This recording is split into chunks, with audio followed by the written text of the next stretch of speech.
नमस्कार मित्रों, आप सभी का कुछ बातें बातें में स्वागत है दोस्तों। भारत के विदेश मंत्री एस जयशंकर करारा जवाब देने में बड़े ही माहिर हैं और इस बार भी इन्होंने एक करारा जवाब दिया है। और ये जवाब उन्होंने दिया है लंदन में।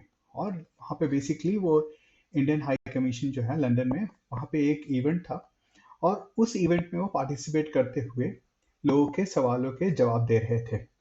और इस बार भी पहले की तरह ही रशिया यूक्रेन में भारत का जो रुख है उसको उसको क्लियर कर रहे थे। और ऐसा नहीं है कि वो भारत के रुख को पहले क्लियर नहीं कर चुके हैं। और इसी से संबंधित एक सवाल उनसे पूछा गया कि आपने जो ये इतना सारा तेल रशिया से खरीदा उसके बारे में आपकी क्या राय है। दोस्तों, ये सबको पता है कि काफी लंबे समय से यूरोप का जो मीडिया है या फिर वेस्टर्न मीडिया है, वो कहीं ना कहीं भारत को जो रशिया से तेल खरीद रहा है भारत, या फिर रशिया यूक्रेन मामले पर उनको किसी न किसी जगह में फंसाने के चक्कर में लगा हुआ है, और जो कि अभी तक सक्सेसफुल नहीं हुआ है। और इसी के तहत एस जयशंकर ने कहा है कि मैं तो भाई वेट कर रहा हूँ कि कब वेस्टर्न कंट्रीज या फिर वर्ल्ड लीडर्स जो जो हैं वो भारत को आके कहें कि थैंक यू भारत, आपने हमें बचा लिया। किससे बचाया? जो इन्फ्लेशन के जो डेटा है, अभी अभी भी आप देखिए यूके में और जितने वेस्टर्न कंट्रीज में इन्फ्लेशन या फिर पूरे वर्ल्ड में इन्फ्लेशन एक बहुत ही बड़ा मुद्दा बना हुआ है।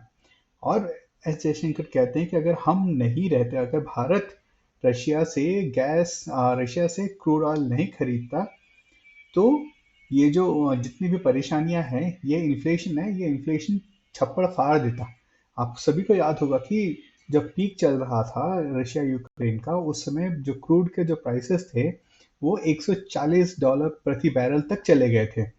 यानी कि अगर भारत रशिया से खरीदता नहीं क्रूड ऑयल और वो अगेन उसी मार्केट में जाता, यानी कि जो मिडिल ईस्ट के जो मैन्युफैक्ट क्या बोलते हैं क्रूड ऑयल प्रोड्यूसर्स उनके पास ही जाता, तो ये क्रूड ऑयल के प्राइसेस तो 200-220 डॉलर तक जा सकते थे।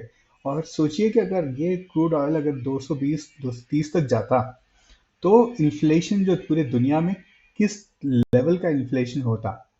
यानी कि मतलब जितनी भी महंगाई है छप्पड़ फाड़ देती है। और ये महंगाई जो है सिर्फ भारत के लिए ही परेशानी का आ, कारण नहीं बनती, ये पूरे के पूरे वर्ल्ड, खासकर यूरोप, यूएस। और यूएस भी अभी भी उनका जो क्या बोलते हैं, इन्फ्लेशन काफ़ी हाई है। उनका जो फेडरल रिजर्व है वो हर महीने दर महीने उसको रिव्यू कर रहा है। और अगर देखेंगे तो जो उनका लोवेस्ट इंटरेस्ट रेट हुआ करता था एक समय पे, आज 5% से ऊपर चला गया है। तो काफी ज्यादा इन्फ्लेशन का इफेक्ट होता। और इसीलिए जयशंकर ने कहा कि भाई भारत को तो पूरी दुनिया को भारत को थैंक यू कहना चाहिए, क्योंकि अगर भारत नहीं होता तो ये इन्फ्लेशन जो है छप्पड़ फाड़ देता। और छप्पड़ फाड़ के सबकी वाट भी लगाता, सारी की सारी सरकारों की वाट लगाता। और ये इन्फ्लेशन सिर्फ क्या बोलते हैं, यूरोप और सब सब जगह देखिए, दुनिया के किसी भी कोने में देखिए, वहाँ पे इन्फ्लेशन काफी हाई है, अभी भी काफी ज्यादा हाई है। और भारत में भी देखेंगे तो पिछले कुछ समय तक आई थिंक 6.5%, 7% तक भी इन्फ्लेशन गया है। और अभी इस बार का जो आया है वो 4.9% का इन्फ्लेशन आया है। तो उन्होंने इस बार भी उन लोगों के जो मुंह तोड़ जवाब दिया है, जो वहाँ के वेस्टर्न मीडिया को। और इसी के साथ साथ मुझे लगता है कि शायद वेस्टर्न मीडिया जो भारत को कहीं ना कहीं क्या बोलते हैं घेरने की कोशिश कर रहा है, उससे बचना चाहिए। और उन्हें सही में भारत को थैंक यू बोलना चाहिए। थैंक यू भारत, आपने हम लोगों को बचा लिया। इन्फ्लेशन जो आज जो यूके में 10-11% पे है, उससे वो चले शायद, नहीं तो 25-30% के करीब चला जाता। तो दोस्तों, अभी के लिए बस इतना ही, फिर मिलते हैं। बहुत बहुत धन्यवाद दोस्तों।